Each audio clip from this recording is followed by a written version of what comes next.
Firstly, we were surprised and really excited that we were shortlisted and that our bench was actually going to get made.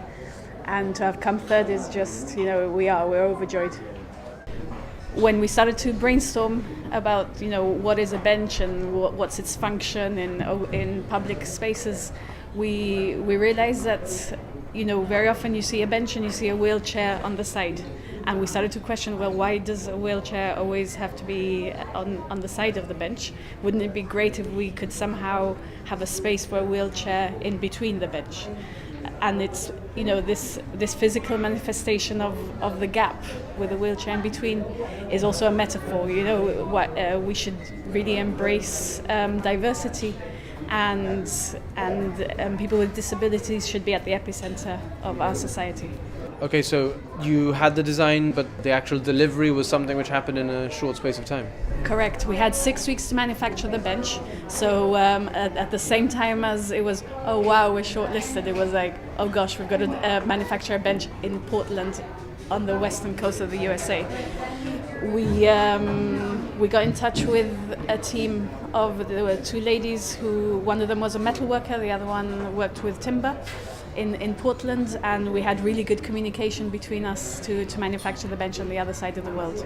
They were fantastic. They say that the proof of the pudding is in the eating. So Ben, I mean, you actually traveled with Ruth and her team and were able to try out the physical bench.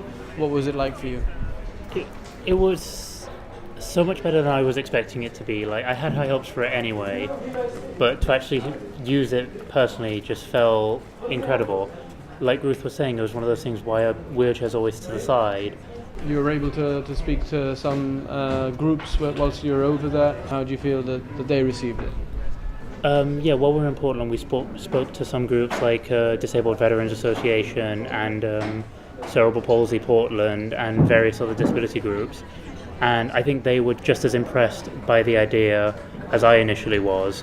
What do you think, Jerry? It's great. Yeah? Is this Pulling right in. does this work? Seeing some of them use it, they were again they had this feeling of inclusion as opposed to being an accomplice to a group. They were part of the group, especially seeing some of them in electric wheelchairs or in mobility scooters, much larger pieces of mobility equipment than my own, being able to still be part of the group. Again, it was just this very big, inclusive moment, and I think we all just enjoyed it. Like, we all felt like we were one big group of people, rather than a group of disabled people alongside a group of able-bodied people. We've heard Ben mention the fact that there's quite a lot of construction in Gibraltar at the moment, and that it might present a good opportunity to have some of these benches introduced locally. Yeah. I'm sure you'd love that.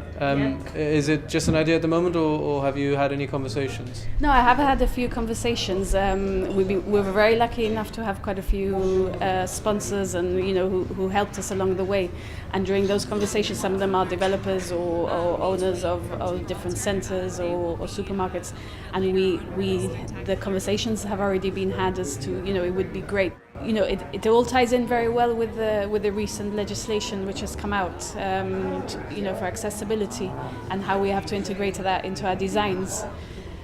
But there's one thing which is legislation and what you have to do, and then there's possibly let's have a look as a society. I think let's see if we can take that further, and I think I hope that maybe the bench will be a part of that.